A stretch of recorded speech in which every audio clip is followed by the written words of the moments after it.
नमस्कार, मैं हूं राजेश पांडे। आप देख रहे हैं श्री नारद मीडिया। नारद मीडिया की टीम इस समय सिवान नगर के बजाज स्कूटर एजेंसी के पश्चिम में है और हमारे साथ जिले की लब्ध ख्याति प्राप्त शिक्षिका शुभ्रा दीदी हैं। शुभ्रा नंदी के नाम से आप विख्यात रही हैं। जब भी सिवान की बात आएगी और सिवान जिसने अपने स्थापना के 50 वर्ष पूरे किए हैं, तो जब भी सिवान की सामाजिक सांस्कृतिक विविधता की बात की जाएगी, ऐसा हो ही नहीं सकता कि शुभ्रा दीदी का उसमें नाम ना आए। आइए हम शुभ्रा दीदी से बात करते हैं। दीदी, सिवान के सांस्कृतिक समारोह, सांस्कृतिक अवदान में आपका बड़ा योगदान है और सिवान जो अपने स्थापना के 50 वर्ष पूरे कर चुका है, 1972 में ये ज़िला बना। उस समय क्या स्थिति थी ज़िले की और ज़िले में, नगर में खासकर सांस्कृतिक कार्यक्रमों का क्या रुतबा था? आप इस पर थोड़ा प्रकाश डालें। देखिए, सिवान कला के क्षेत्र में हमेशा आगे रहा है।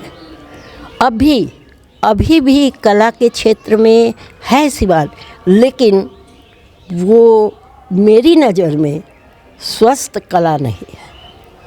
हाँ, आप जिस समय की चर्चा कर रहे हैं, उस समय सिवान कला के क्षेत्र में इतना समृद्ध था कि और ज़िलों से लोग आते थे। यहाँ से कुछ कलाकारों को ले जाने के लिए कभी यहाँ की टीम को निमंत्रित करते थे लोग, उसको मंचस्थ करने के लिए, क्योंकि वो कला साहित्यिक था। आज जो आप कला यहाँ देखते हैं वो ज़्यादातर पश्चिम या पाश्चात्य सभ्यता से जुड़ा हुआ है, लेकिन उस समय की कला जो था वो स्वस्थ था, समृद्ध था। और क्या कहूँ, सिवान की मिट्टी ही कला को जन्म दिया। दीदी, आपका परिवार सिवान में कब आया और क्यों आया? 1942 में, जब वेस्ट बंगाल में बमबारी वगैरह हुआ था, बहुत आंदोलन हुआ था। मेरे पिताजी वहाँ होम्योपैथिक डॉक्टर थे। मेरे नाना जी यहाँ बिहार में बेगूसराय में उस समय रेलवे में स्टेशन मास्टर थे। तो उन्होंने उसी साल हमारे फादर को यहाँ लाए और यहाँ वो डॉक्टरी करने। शुभ नाम पिताजी का? मेरे पिताजी का पूरा नाम है डॉक्टर कमल कुमार नंदी, लेकिन लोग उन्हें के नंदी के रूप में ही जानते हैं। तो यानी आपकी पढ़ाई लिखाई सब सिवान की है? नहीं, मेरी प्रारंभिक पढ़ाई भागलपुर की है।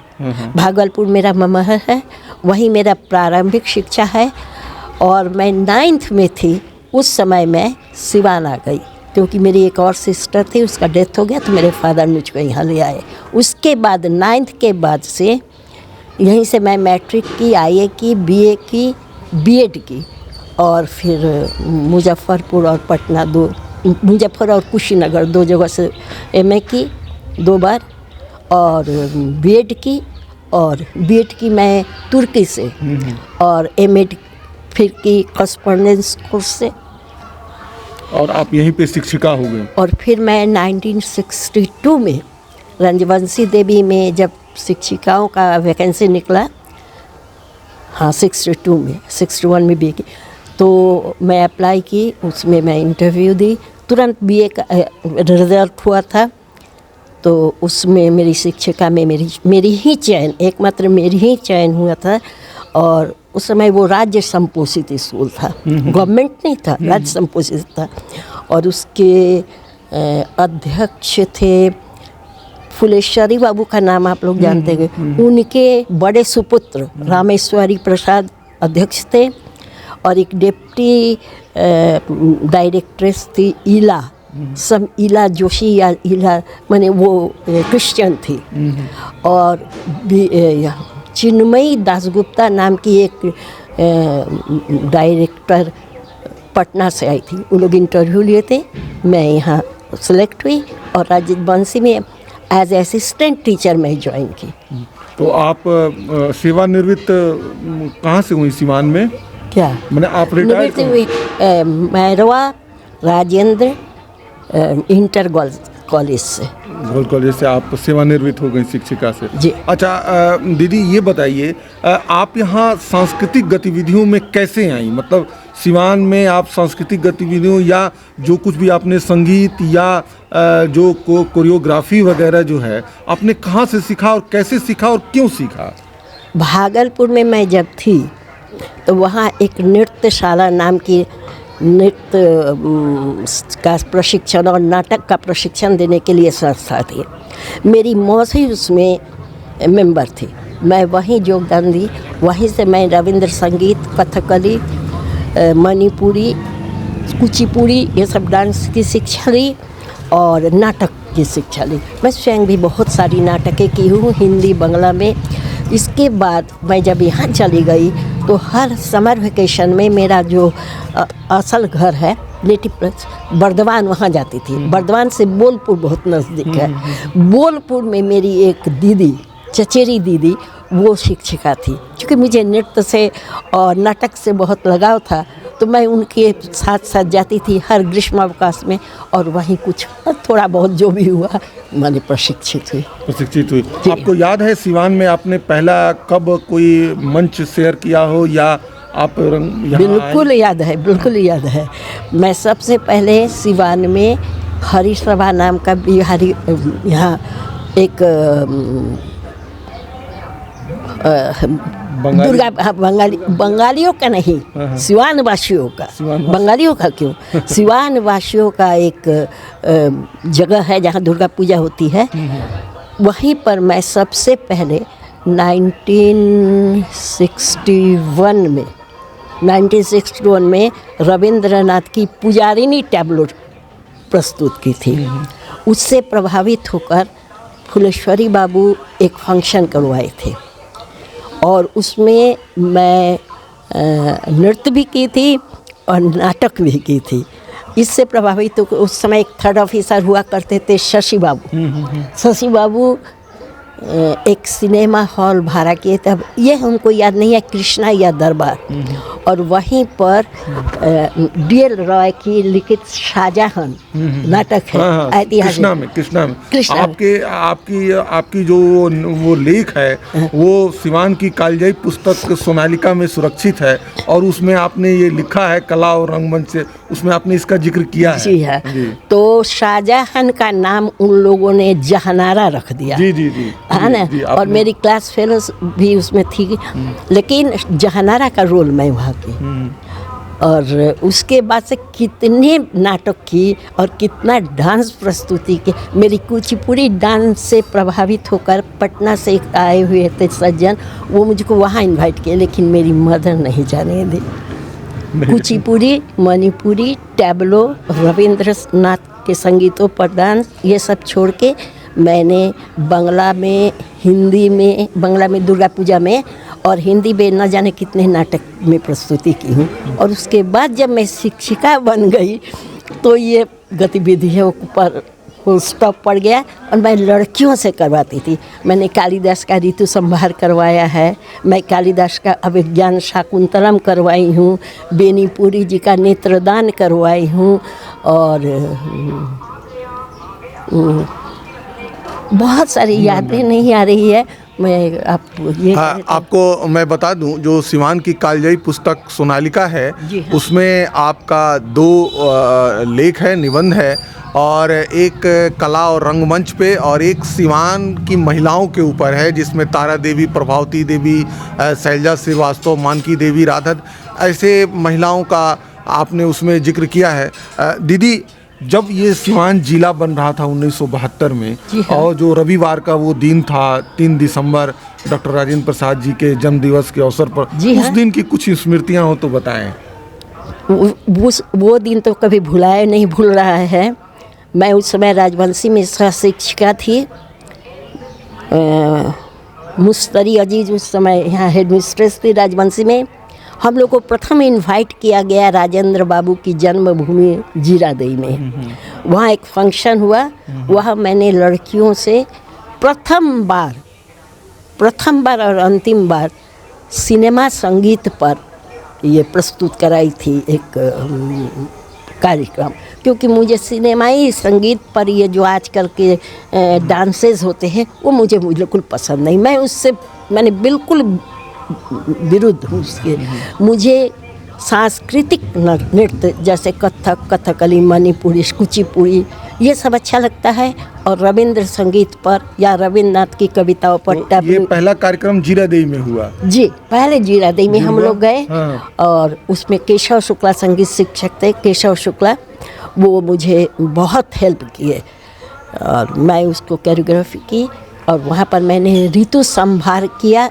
और संगीत में एक सिनेमाई संगीत पर आधा है चंद्रमा रात आधी, रह न जाए तेरी मेरी बात आधी, वो प्रस्तुत कराई थी।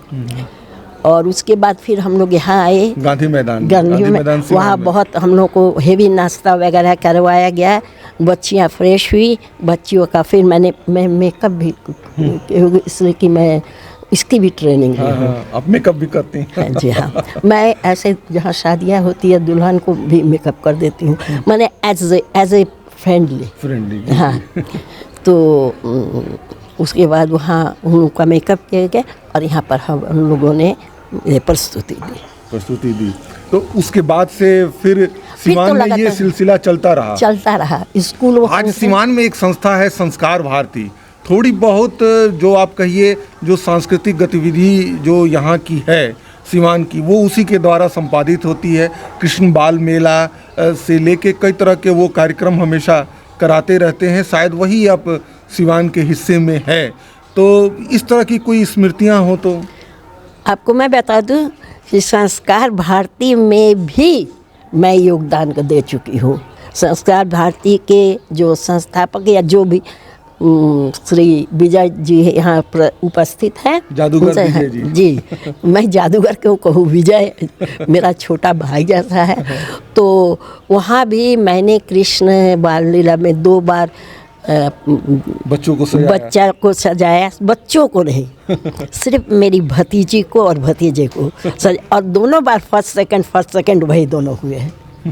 इस संस्कार भारती से मैं परिचित हूँ।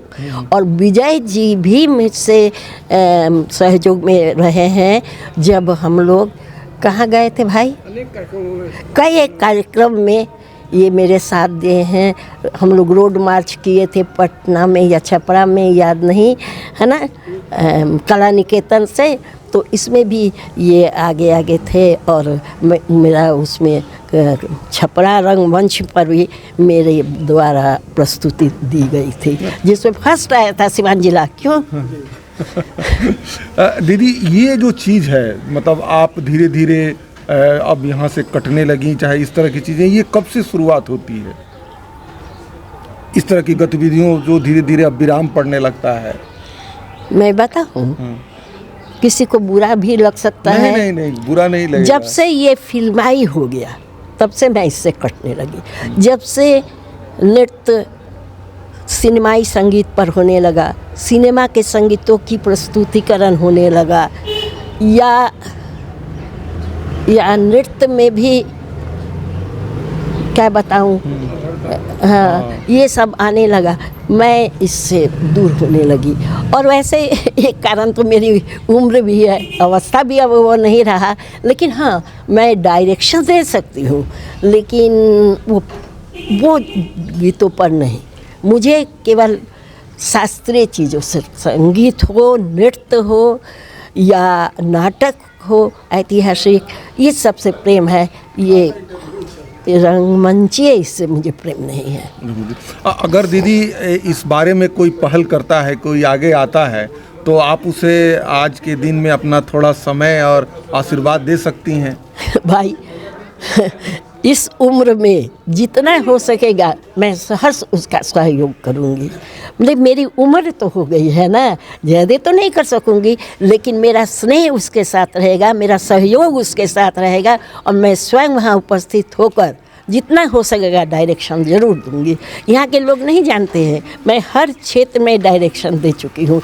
और इसी के लिए नृत्य, संगीत और ये टैबलो वगैरह को लेकर मैं छपरा सिवान ज़िले को रिप्रेजेंट कर सकी हूँ, पटना SCRT में रिप्रेजेंट कर सकी हूँ, कोलकाता में सेंट कैथेड्रल हॉल में जो फंक्शन होता है उसमें, और सब जगह से मेरे कलाकार जो हैं वो पुरस्कार लेके आए हुए हैं। इससे मैं बहुत गौरव हूँ। अब सिवान 50 साल का हो चुका है। जी हाँ। 50 साल की यात्रा तय कर चुका है। आपने इसके जन्म को देखा है, बल्कि उससे और पहले भी आपने 62 मैं सिवान 60-61 से आप लगातार सिवान को देख रही हैं। जी हाँ। क्या कहेंगी अब सिवान जो नई उमंग के साथ अब आगे बढ़ रहा है, अब इसका अगला पड़ाव 75 वर्ष होगा और देश उस समय 100 वर्ष पूरे करेगा अपनी आज़ादी के, तो क्या देखती हैं सिवान की संभावनाओं के बारे में? अभी मैं देखी कहाँ हूँ, अभी तो शुरुआत हुई है ना। मैं देखूंगी, परखूंगी और तब इसके बारे में आप मुझसे पूछिए। अभी तो फिलहाल मुझे कोई गतिविधियाँ ऐसा नहीं दिखाई दे रहा है, स्वस्थ गतिविधियाँ अभी नहीं। लेकिन दीदी, जो लड़के का जन्म आपके सामने हुआ था वो अब 50 साल का हो चुका है, कैसा लगता है? बहुत बहुत अच्छा लगता है, बहुत अच्छा लगता है। उसको, उसके कैशोर्य को देखी, उसकी युवावस्था को देखी, अब वो प्रौढ़त्व के प्रांगण में पैर रख चुका है, उसको मैं देख रही हूँ, तो आनंद तो बहुत होता है। आज सिवान बहुत फैल गया है। बहुत फैल गया जब है। 72 में 4 वार्ड हुआ करते थे, आज 45 वार्ड हैं। इतना बड़ा क्षेत्र हो गया है, इतना बड़ा सब कुछ हो गया है। क्षेत्र बड़ा नहीं होना चाहिए, मन और कार्यक्रम बड़ा होना चाहिए। क्षेत्र से क्या लेना देना है। और मैं चाहती हूँ कि सिवान में जो कला का स्थान था पहले, अब फिर वो हो जाए। हाँ, और अगर होता है। अंतिम प्रश्न, आपने कई अधिकारियों को यहाँ देखा होगा, जिलाधिकारी से लेके DPRO से लेके अन्य कई अधिकारियों, कोई ऐसे अधिकारी जिन्होंने इस सांस्कृतिक गतिविधियों में बड़ा बढ़ चढ़ के हिस्सा लिया या प्रोत्साहित करते थे, इसके बारे में कुछ स्मृतियाँ हो तो? जी हाँ। किस क्षेत्र के अधिकारी से? एजुकेशन लाइन के अधिकारियों से भी मेरा बहुत परिचय रहा है। जैसे श्री बांके बिहारी मिश्रा, वो DAV कॉलेज के प्रिंसिपल थे और फिर वो विदेश चले गए थे, और जिस समय वो विदेश से लौटे थे, मैं इंटर फर्स्ट ईयर की छात्रा थी। उनके आगमन पर DAV का जो ये है ऑडिटोरियम है, उसमें मुनीश्वरानंद गिरी नाम के एक प्रिंसिपल हुआ करते, उनके उत्साह माने उनके कहने पर मैंने शेक्सपियर का ट्रायल ऑफ एंटोनियो नाटक प्रस्तुत कराई थी, और मैं स्वयं पोर्शिया का पाठ की थी। वाह। ये कहा जाता है प्रभु नारायण विद्यार्थी नाम के। बिल्कुल, उनसे भी मेरा काफ़ी घनिष्ठ संबंध रहा है। वो भी DAV के प्रिंसिपल रहे हैं। और प्रभु नारायण विद्यार्थी जो एक यहाँ पे अधिकारी के रूप में, जी हाँ, जिन्होंने सोनालिका का ये किया है। जी हाँ, वो तो सिवान के लिए समर्पित हो गए थे। और बहुत सारे हमेशा समझिए कि कलाकार, साहित्यकार इन लोगों को लेकर मीटिंग किया करते थे डॉक्टर BL दास के घर में, इसलिए कि BL दास की पत्नी स्वर्गीय आशा देवी, वो इस सब में बहुत ज़्यादा इंटरेस्ट लेती थी। मंच पर तो नहीं आती थी, लेकिन दिलचस्पी बहुत लेती थी। और उनके यहाँ हम लोग की हमेशा मीटिंग होती थी। प्रभु नारायण विद्यार्थी जी ने कहा कि आपको सोनालिका में 2 लिख देना है ना। तो उन्होंने एक सोनालिका नाम का सिवान का, समझिए इतिहास ही है, वो इंसाइक्लोपीडिया है, इंसाइक्लोपीडिया। तो उसमें मैंने पहले सिवान और उसकी नारियाँ नाम की एक लेख लिखी। बोली ठीक है, सिवान की विदुषी नारियों के बारे में तो बहुत लोग जानते हैं, लेकिन आपको सिवान का रंगमंच, नाटक और रंगमंच के बारे में बताना है। शुरू से, जब से एमेचर थिएटर की शुरुआत हुई, सिवान में कला का बीजारोपण एमेचर थिएटर से हुआ। जी। तो मैं फिर एक लेख उसमें भी लिखी। प्रभु नारायण विद्यार्थी जी एक सिवान में प्रदर्शित थे, फिर वो चले गए, फिर वो लौट के सिवान आए, तो वो तो बहुत ही ज़्यादा हमारे मुझसे खुश थे।